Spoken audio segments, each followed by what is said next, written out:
जनता को पता चल गया है कि बांग्लादेश में रहना आप ये समझ लीजिए कि नर्क में रहने जैसा हो गया। सच्चाई यह है कि सरकार कुछ कट्टरपंथियों के इशारे पर नाच रही है और मोहम्मद यूनुस को सत्ता में बने रहने के लिए यह सुहा भी रहा है।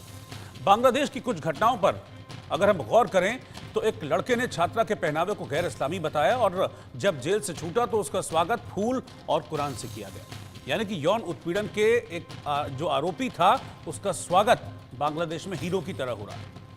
बांग्लादेश में ही 8 साल की बच्ची के साथ रेप की वारदात होती है, बाद में उस बच्ची की मौत हो जाती है। ढाका यूनिवर्सिटी और बाकी जगहों पर छात्राएं कुछ आंदोलन करती हैं। उसी तरह का आंदोलन जैसे शेख हसीना को सत्ता से हटाने के दौरान हुआ था। छात्राएं सोशल मीडिया पर साफ साफ लिख रही हैं कि शेख हसीना के शासनकाल के दौरान ऐसा कुछ नहीं होता था, लेकिन अब देखिए ये नर्क बन गया है। बांग्लादेश के मोरक्को में राजदूत रहे हारून अल रशीदी ने जब ये कहा कि बांग्लादेश अराजकता की ओर बढ़ रहा है, वहां पर आतंक सिर चढ़कर बोल रहा है, तो यूनुस सरकार ने हारून अल रशीद का पासपोर्ट फौरन रद्द कर दिया। होली के दिन बांग्लादेश में मदरसों के पास जो मंदिर हैं उनके पास सेना की तैनाती कर दी गई ताकि जो हिंदू वहां पर रह रहे हैं वो होली का त्योहार न मना सकें।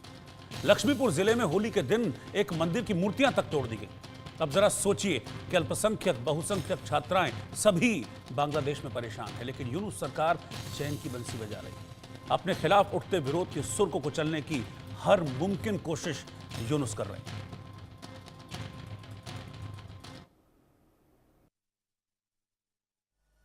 कट्टरपंथियों के आगे फिर झुक गए यूनुस।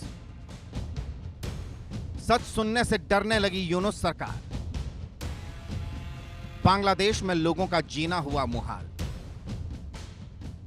4 घटनाओं से बांग्लादेश का हाल समझने की कोशिश कीजिए। छेड़छाड़ के आरोपी का फूल कुरान से स्वागत, 8 साल की बच्ची के साथ रेप, होली में हिंदू मंदिरों पर हमला, बांग्लादेश ने अपने ही डिप्लोमेट से छीन लिया पासपोर्ट। छात्रा को छेड़ने वाले का फूलों और कुरान से स्वागत। बांग्लादेश में छात्रा से यौन उत्पीड़न का आरोपी जेल से छूटा तो उसका स्वागत फूल मालाओं और कुरान के साथ किया गया। शेख हसीना की सरकार को उखाड़ फेंकने वाले आंदोलन का हिस्सा रही पीड़ित छात्राएं आज पछताने पर मजबूर हैं। आरोपी युवक का नाम आसिफ सरदार अर्नब है। यह ढाका यूनिवर्सिटी की छात्रा से यौन उत्पीड़न पर जेल में बंद था। उसने छात्रा को पहनावे को लेकर छेड़ा था। अर्नब की रिहाई पर एक छात्रा ने एक सोशल मीडिया पोस्ट में लिखा कि एक अपराधी को भीड़ के कारण रिहा कर दिया गया। आप कल्पना नहीं कर सकते कि मुझे बलात्कार और जान से मारने की कई धमकियां मिली। हमने आंदोलन में शामिल होकर गलती की। बांग्लादेश में इतने लोगों ने बेवजह आंदोलन में अपनी जान गंवाई। 8 साल की रेप पीड़िता की मौत पर पूरे देश में विरोध प्रदर्शन। बांग्लादेश एक बार फिर आंदोलन की आग में सुलग रहा है।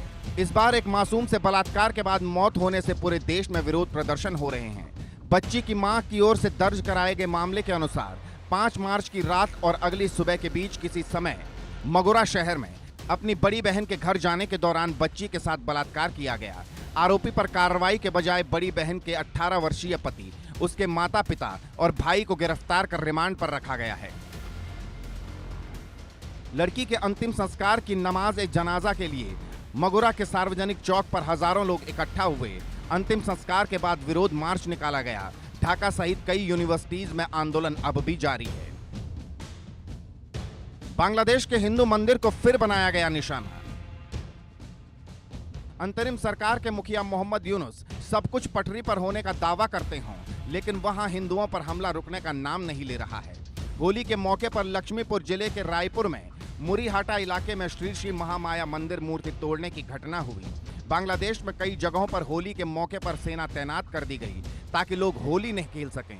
जाहिर तौर पर इस्लामिक कट्टरपंथियों के आगे सरकार घुटने टेक रही है और हिंदुओं की आस्था की उसे जरा भी चिंता नहीं है। बांग्लादेश ने अपने ही डिप्लोमेट से छीन लिया पासपोर्ट। बांग्लादेश की अंतरिम सरकार ने राजदूत हारून उल रशीद का पासपोर्ट रद्द कर दिया है। रशीद ने फेसबुक पर सरकार की आलोचना की थी। कहा जा रहा है कि उनके परिवार का पासपोर्ट भी रद्द होगा। मीडिया रिपोर्ट के मुताबिक हारून अल रशीद ने फेसबुक पर लंबे चौड़े पोस्ट में लिखा था कि बांग्लादेश के मुसलमानों को भारत के खिलाफ भड़काया जा रहा है।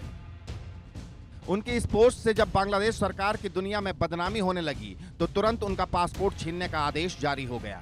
यानी बात साफ है, यूनुस सरकार सच नहीं सुनना चाहती। बांग्लादेश की ये घटनाएं साफ तौर पर बता रही हैं कि पूरे देश में लोग किसी न किसी बात से परेशान हैं, लेकिन यूनुस सरकार को इससे कोई फर्क नहीं पड़ता। जनता के प्रति अपने फर्ज भूलकर वो सिर्फ सत्ता में बैठे रहना चाहती है। Bureau report, India news. तो आप देखिए कि बांग्लादेश में हालत क्या हो गई है। इसलिए जब हम इस शो के लिए नाम सोच रहे थे तो नर्क के अलावा हमको कुछ याद नहीं आया, क्योंकि ऐसी ही परिस्थितियां हैं। क्योंकि आज जो मेरा सर्वे है उसमें किसी एक विषय पर नहीं, बल्कि बांग्लादेश में अलग अलग विषयों पर हमने आज सवाल किए हैं। मेरे साथ कुछ खास मेहमान जुड़ेंगे। अपने पैनल इंट्रोड्यूस कराता हूं। मेजर जनरल रिटायर्ड JKS परिहार साहब, सीनियर डिफेंस एक्सपर्ट हैं, वो इस वक्त साथ में हैं। विपिन शर्मा जी वरिष्ठ पत्रकार हैं, वो साथ में हैं। शोएब चौधरी जी बांग्लादेश के वरिष्ठ पत्रकार हैं, जो कि लगातार बांग्लादेश की सच्चाई को इंडिया न्यूज़ के जरिए पूरी दुनिया के सामने रखते हैं। मैं पहले आप सभी का बहुत स्वागत करता हूं। सर्वे के सवाल दिखाकर फिर मैं वापस आप लोगों के पास आता हूं। मेरा जो सर्वे है बांग्लादेश को लेकर, उसका पहला सवाल क्या है, ये मैं आपके सामने रख रहा हूं। हमारे सर्वे का पहला सवाल यह था कि सरकार की आलोचना करने पर यूनुस सरकार ने अपने राजदूत हारून अल रशीद का पासपोर्ट रद्द कर दिया। क्या सच से डरती है यूनुस सरकार? सच सुनना नहीं चाहते हैं क्या वहां पर कोई भी? 78% लोगों ने कहा कि हां, यही सच्चाई है कि सच बोल ही नहीं सकते आप। वहां पर बोलेंगे तो एक्शन के लिए तैयार रहिए, जैसा कि हारून अल रशीद पर हुआ। 15% लोगों ने नामे जवाब दिया और 7% लोगों ने इस पर कहा कोई रिएक्शन नहीं दी। इस सर्वे का अगला सवाल था कि छात्रा को छेड़ने वाले का जब जेल से उसको छोड़ा जाता है तो फूलों और कुरान से उसका स्वागत किया जाता है। क्या लड़कियों के लिए, महिलाओं के लिए बांग्लादेश अब जहन्नुम बनता जा रहा है? 93% लोगों ने कहा हां, 7% लोगों ने कहा नहीं। और खास बात यह है कि लोग लगातार इस सर्वे में हिस्सा लेकर रिएक्ट कर रहे हैं, जो वहां की बांग्लादेश की चीजें हैं उनको जानना भी चाह रहे हैं। तो मैंने अपने तीनों मेहमानों को इंट्रोड्यूस कराया है। मैं सीधा चर्चा की शुरुआत कर रहा हूं। मैं पहले जनरल परिहार आपके पास आ रहा हूं। सच यूनुस राज में आप बोलेंगे तो राजदूत जैसा हाल आपको किया जाएगा, आपको पासपोर्ट कैंसिल कर दिया जाएगा। यौन उत्पीड़न के खिलाफ अगर आप आवाज उठाएंगे तो फिर आपको सेना तैनात कर दी जाएगी। हिंदू वहां पर अगर होली मनाने जाएगा तो मंदिरों में सेना और पुलिस डंडे लेकर उनका स्वागत करेगी। तो बचा क्या?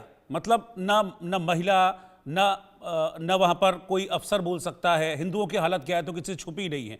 ये तो धीरे धीरे कहते हैं ना कि हर पॉइंट पर समाज के हर वर्ग को खत्म करते जा रहे हैं, काटते जा रहे हैं। तो तानाशाही वाली चीजें होती जा रही हैं पूरी।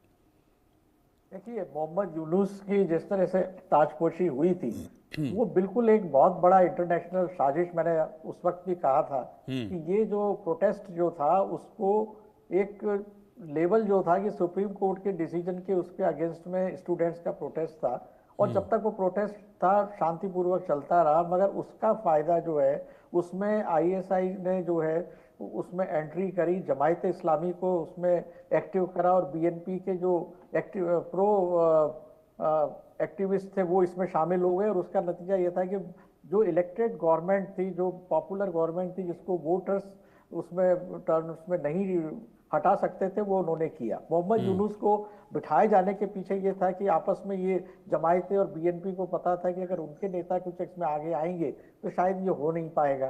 तो मोहम्मद यूनुस को एक पपेट की तरह बिठाया गया था कि एक बुजुर्ग आदमी है, अमेरिका में रहते हैं, उनकी इंटरनेशनल छवि है। तो ये पूरा साजिश इसी बात की थी कि किसी तरह से जो बांग्लादेश एक तरह से भारत के सपोर्ट में रहता है और एक ऐसा मुस्लिम देश है जिसमें हिंदुओं की बहुत ज़्यादा आबादी है और वहाँ पर कोई किसी तरह के उत्पीड़न की घटनाएं नहीं होती हैं, तो उसमें इस्लामिक टेररिस्ट टाइप की जो एक्टिविटीज एक्सट्रीम राइटिस्ट होते हैं उसको कैसे आगे बढ़ाया जाए, वो अब वो सामने आ रहा है। और जो लोग उसमें आंदोलन में शामिल थे वो भी इसको समझते हैं। रहा सवाल एम्बेसडर हारून अल रशीद का, तो ये मैं